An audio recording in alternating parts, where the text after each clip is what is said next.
Shalom, shalom, Yahshua Allah. I'm going to start off first things first, with all praise and glory to Yahweh, Ba'ashem, Yahweh Shah, Ba'ashem Rakadash, which in the Petty Hubutan, pregnant the Father, the Son, and the Holy Spirit.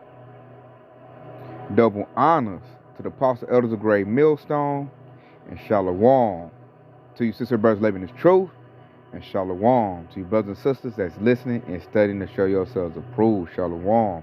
Woo, Yahshua, something I'm noticing through the Spirit that is very good news for us Israelites.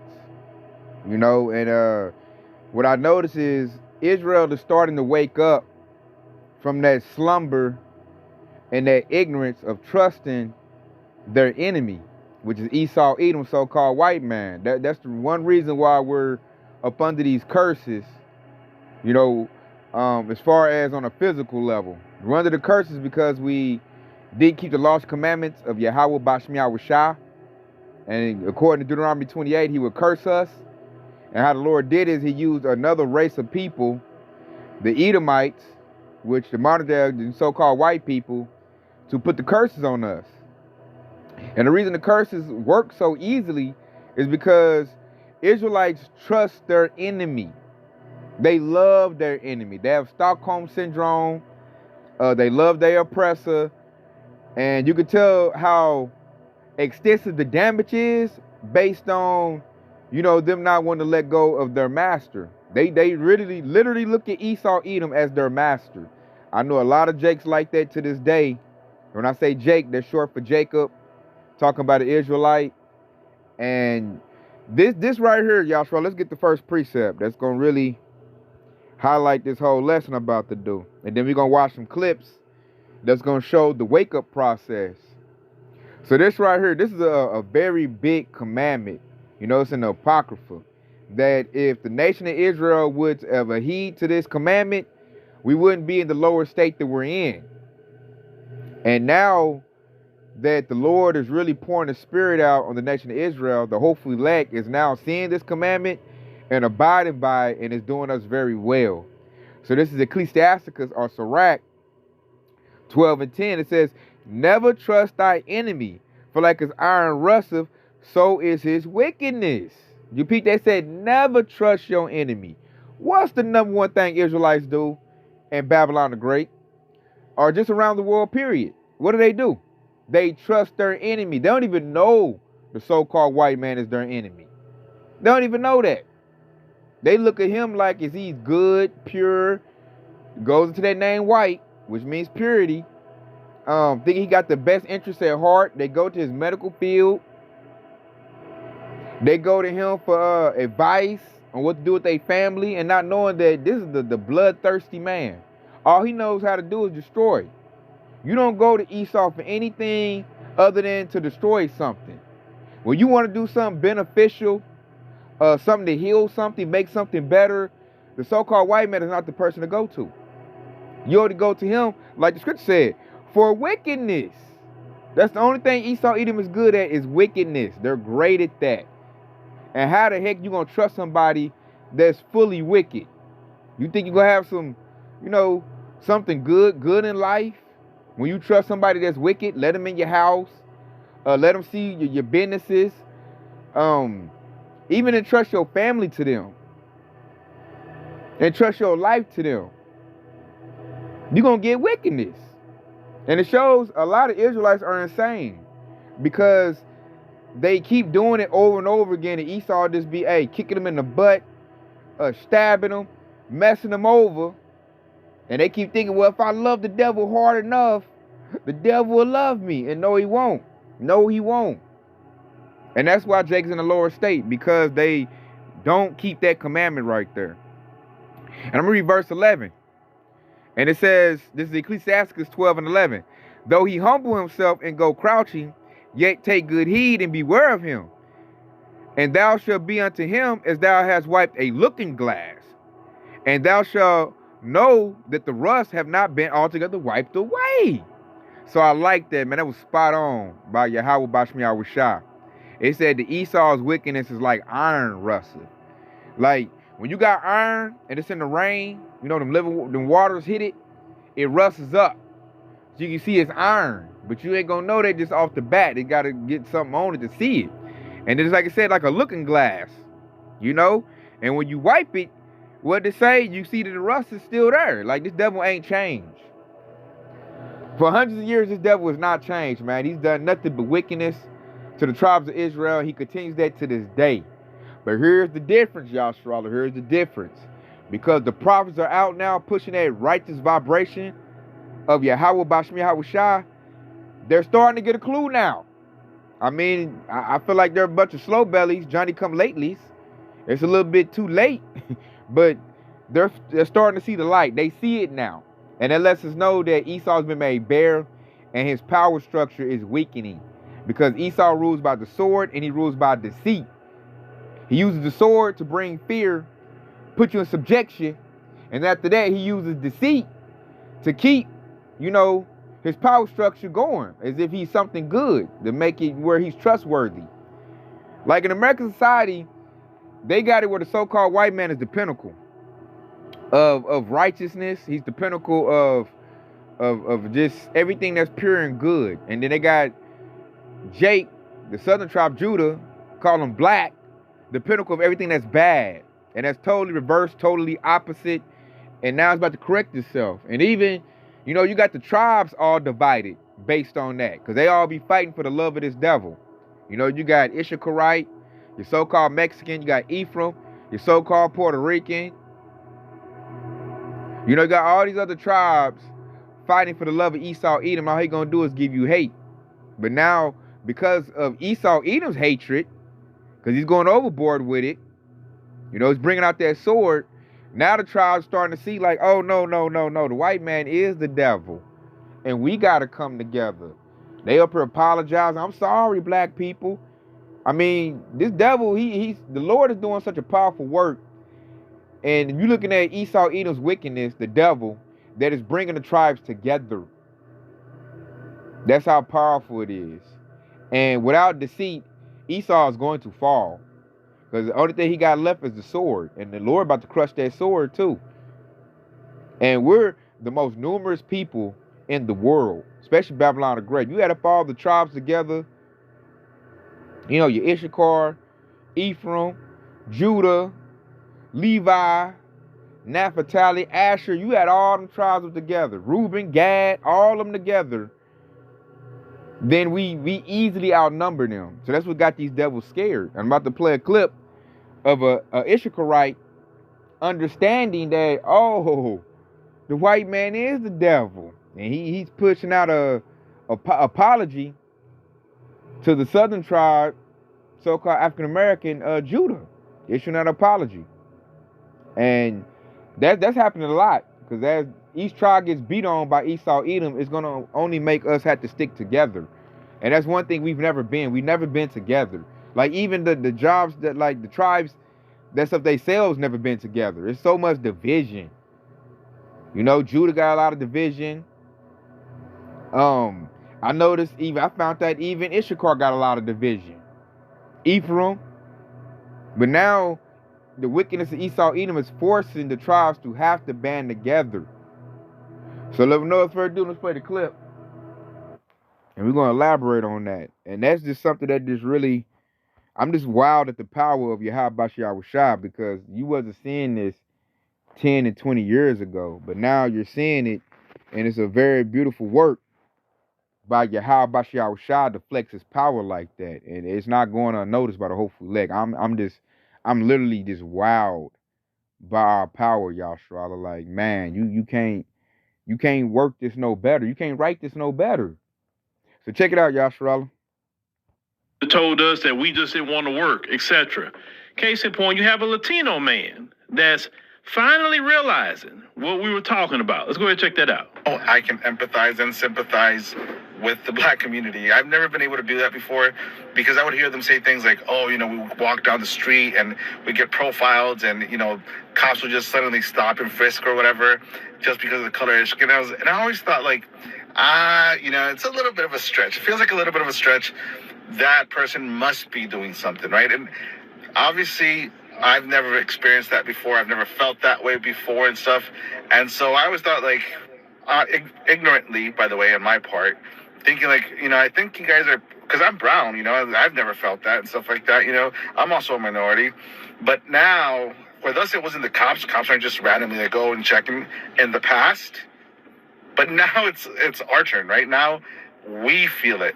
Now we feel like, crap, can I just go down the street? Do I need my paper? It's like, why are you stopping me? I'm a U.S. citizen. We're not doing anything wrong. And now we're being persecuted. And so now I'm thinking like, crap, this is what the black community meant, and I kind of feel bad. Well, I don't kind of feel. I feel bad because I never really could understand where they were coming from or where you guys were coming from. But I can assure you that now that it's here with us too, it's like, crap. I honestly, legitimately didn't think it was real. But it's real as hell. And it's obviously minority groups that are targeted and persecuted pretty much. And it's right now with us is because we're brown. You guys have had your turn when, cops were just in bigger cities, urban areas, stopping disproportionately, the black community and stuff. And I just want to say, like, I guess now I understand. I think moving forward, there's going to be a little bit more unity because we now can see where you guys are coming from. Well, at least I can, And so, yeah, guys, I just want to say sorry for being ignorant before, but I hope this unites all communities, not just minorities, and call out things for what they are, regardless of the race. Well. Like you say, well. So now, just like biblical times, when the Assyrians jumped on the northern tribes, you got Esau eating with his ice, and like you said in that thing, they're just grabbing up Issacharites, with the so-called Meg. They're just grabbing them up. Ephraimites, they're just grabbing them up, no matter if they got legal papers or not. Esau just wants to make Babylon Great white again. So he's snatching them out, and he's starting with the northern tribe first, like starting the Bible.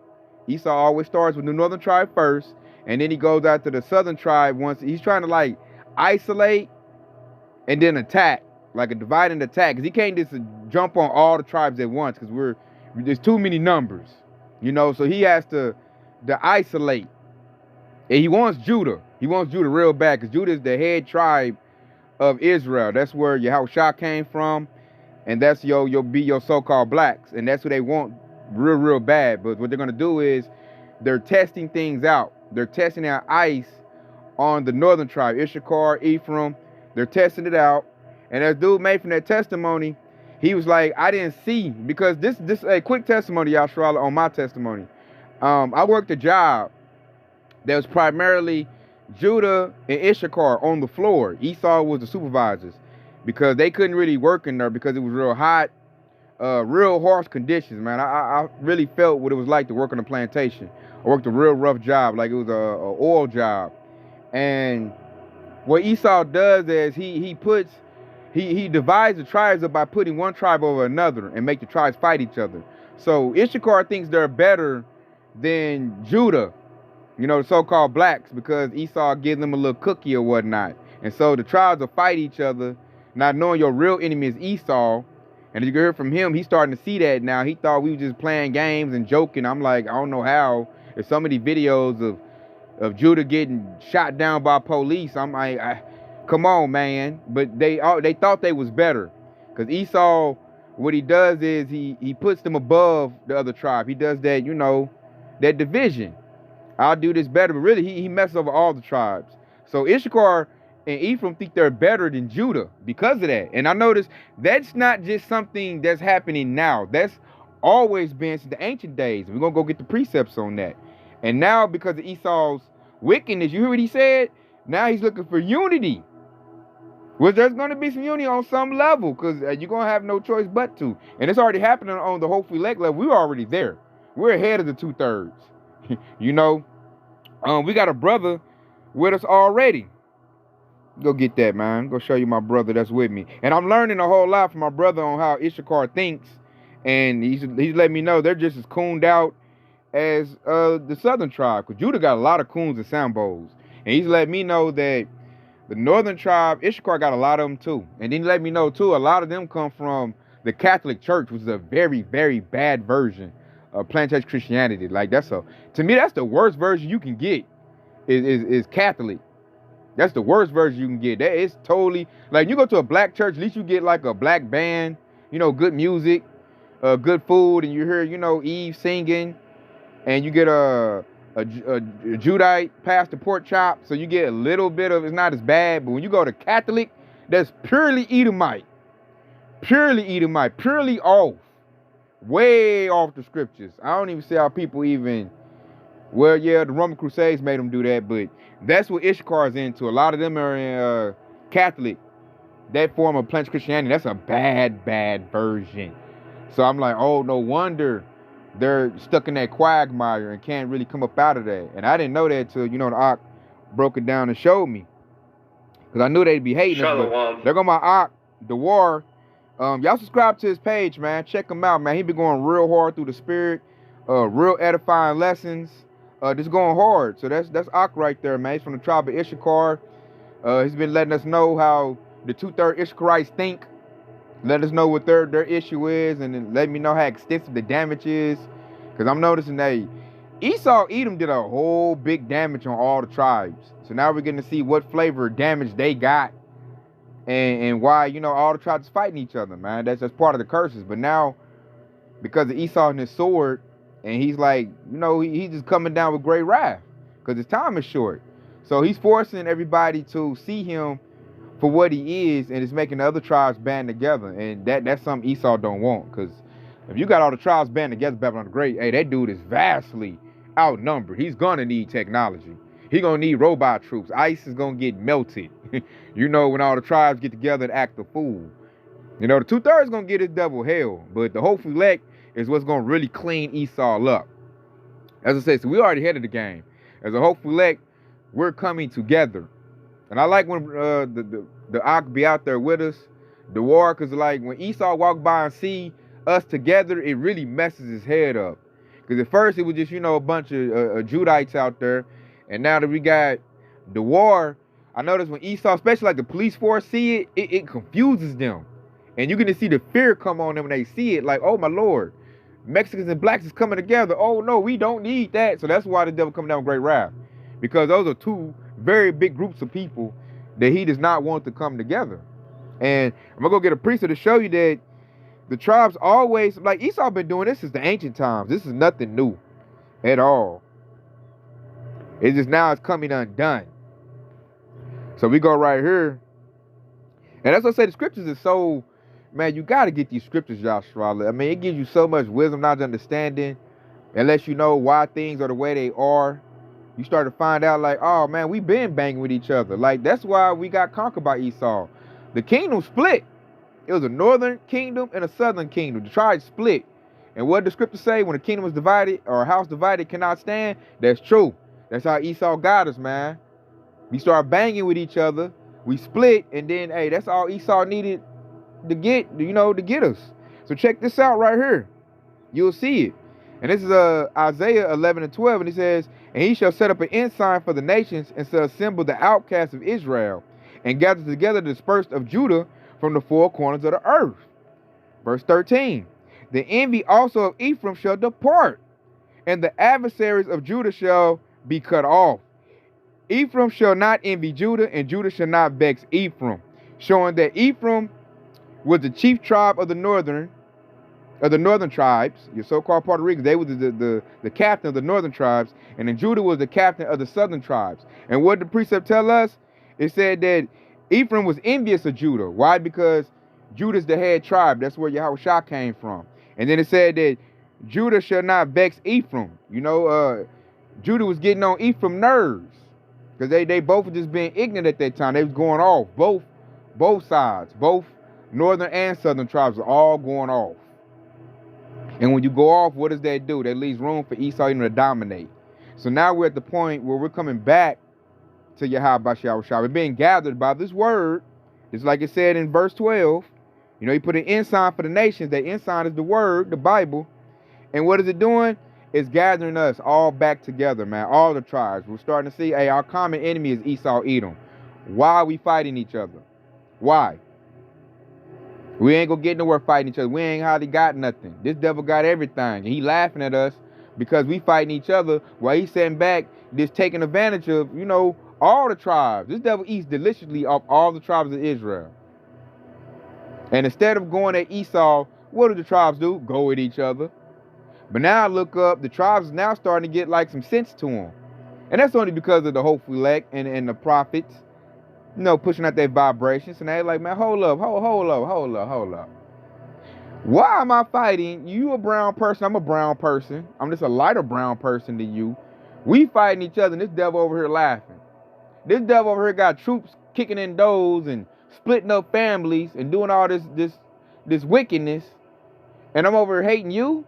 No, we need to hate this devil. So that's something that we could never have done, Yashua, on our own. We try to go to a 2/3 hard head. Hey, let's stick together. They, nah, you nigga. Or, they be like, I'm this, I'm that. I'm Mexican. I ain't coming together with no niggas. You can't get them to do that. But thanks to prophecy in Esau, Edom, showing that he is the devil in the flesh, he's forcing that. That's like a good domino effect. So all we got to do really is just preach the word, man, and live a righteous life and let the Lord cook. He gonna do this for us. That's why a lot of people be trying to like put too much stress on themselves and try to fix the world themselves. You can't. Only Yahushua can save the nation of Israel and get us back on track. So with that being said, just do your part and let the Lord cook. Because he is sure cooking this devil, man. I mean, this devil getting cooked all kind of ways, man. I'm over here, I'm just like, damn. Like Esau can't do nothing right now. They leader Trump is all messed up with the Epstein files. He can't do nothing right. The devils are starting to fight each other. They can't do. Their economy is messed up. Their military is weak. They can't do nothing right now. They all the way tricked off, man, and all messed up. And I'm just like, hey, call Halam Yahweh Bashmi Yahushua, baby. That's what I'm talking about. Lord is cooking this devil. So we ain't got to go out here and try to convince Issachar or Ephraim, right? Like, hey, man, we all the tribe of Israel, come on in. No, let the word work. The word brought our Agdawar in. That's what brought them in. We don't have to try to convince and stress ourselves out, man. Let the Lord work. The hopeful elect is going to come together. All the tribes are going to come together. And what brings us together is the word. The words of Yahweh by Hashem Yahweh Shah is bringing us together. And it's a very beautiful work. It just wows me, Yashua. I'm just in awe, like, man. Lord going hard. Now, I got another clip on my show. Because even though all this has happened, I don't know how the northern tribe thought that. Because Esau loved to put his hands on Judah. And we're going to watch another video of Esau roughing Jake up. And then we're going to show Jake's folly because he could have got out of that. And to show you that Jake is just really still in a dark place. Because Jake think they got rights in Babylon the Great, and no, you don't. And Esau loves to show Jake they ain't got no rights. So we're going to watch a clip, and then we're going to show what Jake should have did versus what, he did do. And, hey, showing that wickedness of Esau. And also going to show a Sambo Coon. We're going to see in the clip. Because you got a lot of 2/3 that's going, even though we say we're like some going to come together and come all that, you got a lot that's still going that, like, I love my master. The white man is God. The white man, Jesus. I'm telling on y'all. You still got those out there. They going to do that, man. I mean, no matter what. That shows their damage is very, very extensive. And ain't no waking them up. When you see a Jake like that, to separate yourself. Because he going to tell on you. Because this thing about to get bad, man. As this food and money gets short, you're going to see these race wars kick up. And you're going to see a lot of scary, coon Sambo Jakes choose side with their oppressor. And try to oppress, other Jakes that's trying to fight. So let's watch this other clip of that. And you're going to see that. And you're going to see a Jake who should have used some wisdom, but he didn't. And, hey, he got some little judgment for that. So check it out, y'all, Sharala.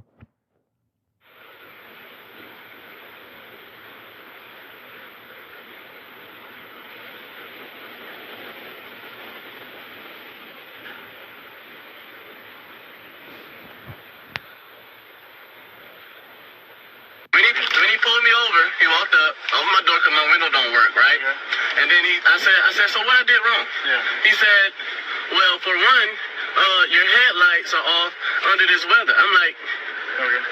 There's multiple people headlights off, first of all. And then there's no rain. It doesn't matter. You're still required to have headlights on. Can you pull that law up? Huh? Can you pull that law up? Yeah, when you step out of the car, I will. Can you call your supervisor? Huh? Can you call your supervisor? All right, go for it. Exit the vehicle now. Exit the vehicle. Show me your hands. Here. Indication 33 at 15 an hour. Here. What is your reason, sir? Step out. What is your reason? Step out now. All right. No. Beating him up. Look at Coon Jake. Put your hands behind your back. Hands behind your back. What's wrong with you? I was putting my hands behind my back. Ain't no talking now, man. Ain't no talking. I'm fucking cooking shit, bro. I was doing it, bro. What's going on, man? You're under arrest. That's what's going on. No, bro. Yes, bro. Yes. I have a local reason, bro. Big Life Center in here, too. Let's break up. You gonna come and go like that, bro? Yeah, I'm gonna take it off now, man. Bro. Yeah. And I'm just trying to have a regular conversation with y'all, bro. That's not gonna work. Too late. It ain't gonna too late. When they asked you to step out of the vehicle, you should have done that shit. So your partner didn't even ask. Marijuana in his right pocket. Yes. So why close the door if you see him pull up? Because, man, what you mean? He talking about arresting me and stuff, bro. I didn't do nothing. Well, call resisting, idiot. I didn't do nothing wrong, bro. Can you back me up to the car so I can clean up? A man who got video of Jacksonville sheriff's officers pulling him out of his car and hitting him has now hired high-profile lawyers. We told you at 6:30 about the video that has started a JSO investigation and has tens of thousands of people reacting online. Action News Jack's Nicholas Brooks is live at the Jacksonville sheriff's office. Nicholas, the man who represented George Floyd's family, is going to represent him. Okay, you can go watch that video on your own. You know, they'll go to the little link right there from the brother.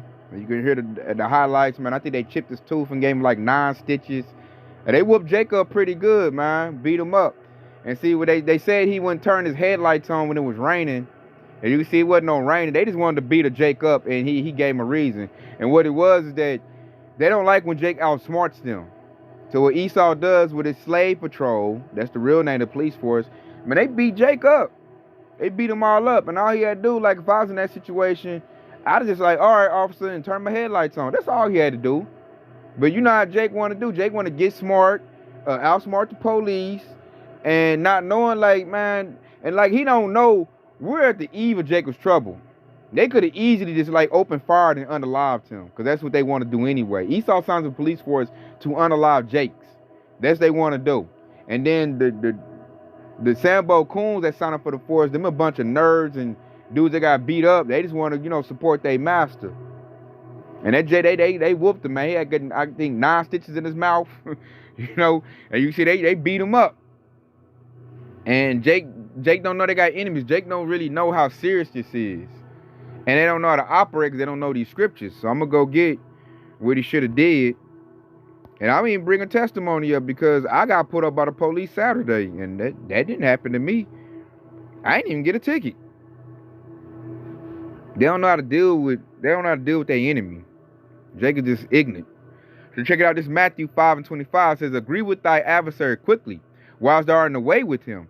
Lest at any time the adversary deliver thee up to the judge, and the judge deliver thee to the officer, and thou shalt be cast into prison. And we just seen that with that Jake. That's exactly what happened with him. He did not agree with his adversary quickly. All he had to do was like, all right, officer, turn my headlights on. For instance, I got pulled over. Quick testimony, Yahshua. My father passed away Saturday. Yeah, Saturday, like late night. And my sister called me and was letting me know that my father was on his last little leg, you know, his last little breath or whatnot. So I'm in the car racing to, you know, try to, you know, see my father's last little, you know, parts of life on this earth. And I got pulled over by the police. You know, they really policing the north side of Tulsa real hard. And when I got pulled over, hey, I agree with my adversary. Like the scripture say, when you're in the way of him, when you get pulled over the police, you already in the way of your adversary. This dude is like a Roman.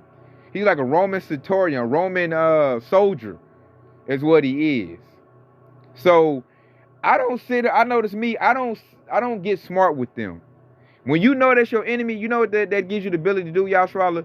Finesse your enemy. I always talk about, man, you show this buff, officer.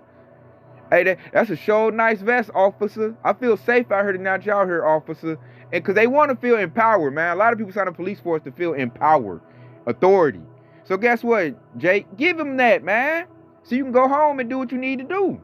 Jake want to get an attitude like I didn't tell the officer when I got pulled over. I wasn't speeding, man.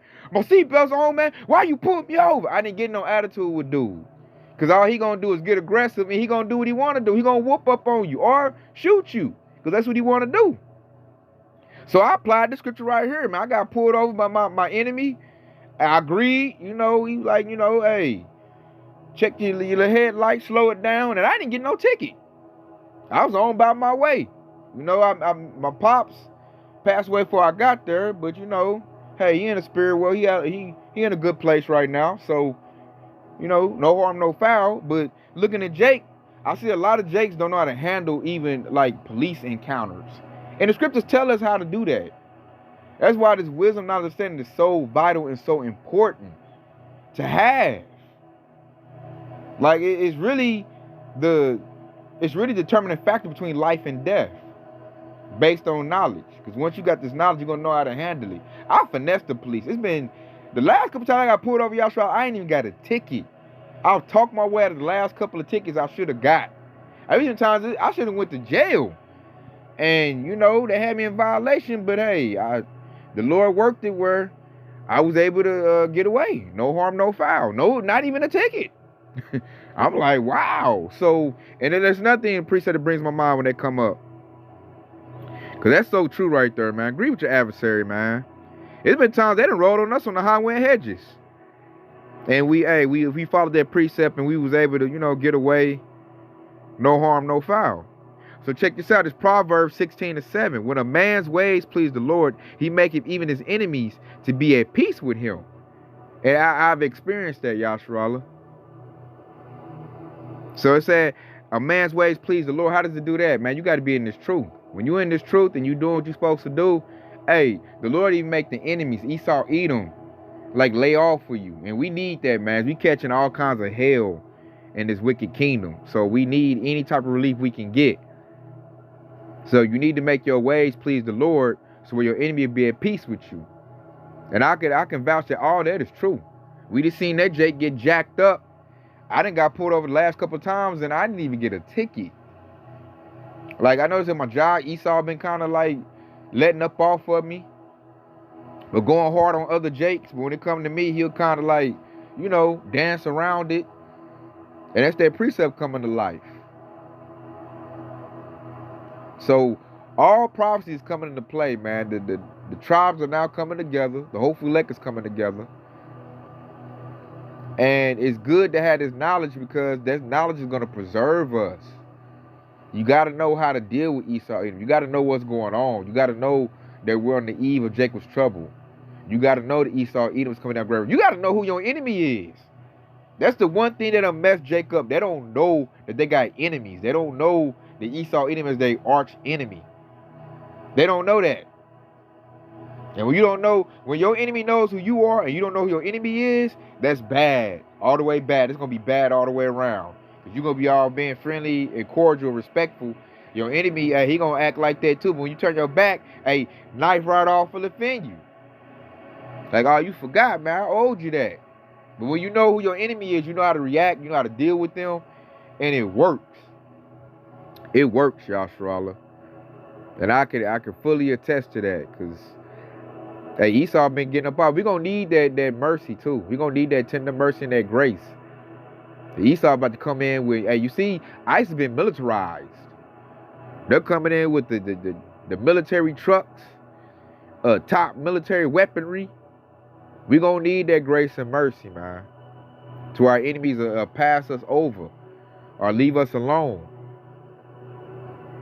Because it's about to get real ugly out here. Because who's getting all the catching the real major hell is the 2/3. Why? Because they love Esau, Edom. If you love Esau, Edom, you totally against Yahweh Bashar Shah. Because they said they hate Esau. So it showed our people, majority of them ain't in the right spirit. But as the hopeful elect, we're in the right spirit. And we're starting to get that grace and mercy already before it even hit. So why not keep going harder to receive more of that mercy and grace? And I'm going to end off this right here because this was happening.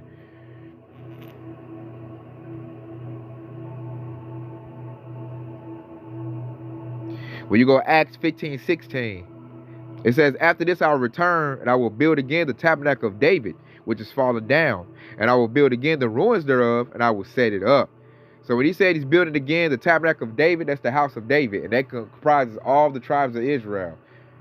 All coming back together. Hopefully, like it's coming back together, getting built up. You know, this righteous temple is being built up. Right in the face of our enemy and our adversaries. Right in their faces. And there's nothing they can do about it. Because this is the will of the Heavenly Father. So they ain't got no choice but to take it. And all they can do is get the 2/3. They can't get none of the hopeful elect that's in the house. They ain't gonna get none of that. They'll get the 2/3. But not the hopeful elect. And it's a beautiful process to watch. And so that's how we try to compel, you know, the Israelites to come into the fold, come into this house. Because there's safety in the house of David. It's safety. That's where it's going to be salvation at. And Jake is just now starting to see that they got enemies, man. And I'm like, you better light speed your button this truth, man. If you're not in it already, you better, hey, I'm talking about move at light speed because we're about at the tail end of Esau's rulership. Jacob's trouble really already done started. I'm just trying to see when the tribes gonna start fighting back. There's gonna be a full-blown on race war. They're gonna have UN troops in here when this stuff really boil over and get bad. Because there's too many Israelites. The Israelites' numbers are huge. And now you mean to tell me they're coming together? Oh man, Esau. Oh man, these devils know what's up. They know what's up. That's why these devils moving fast with legislation. He trying to cut them numbers down. And Jake, 2/3 is simple. They don't even know what the hell going on. I done had some southern tribe Judites tell me, oh man, but the white people ain't gonna attack us, they need us. I'm looking like, dude, you are terribly misinformed. They've always done, they're gonna do it again. Crazy out your mind. You think they ain't about to attack Judah. Judah's the main target, fool. They just testing it out on the other tribes. So, hey man, thank the Lord, Yahshua, that we're in this truth and we know who our enemies are, because you're going to move different. Based on that knowledge, you're going to move different. So thank the Lord for that. And with that, you know, I hope this is edifying. I hope it's informative. I want to say, Kwam Yahshua, and stay locked in because your Yahweh Shah is quickly on the way. Shalom.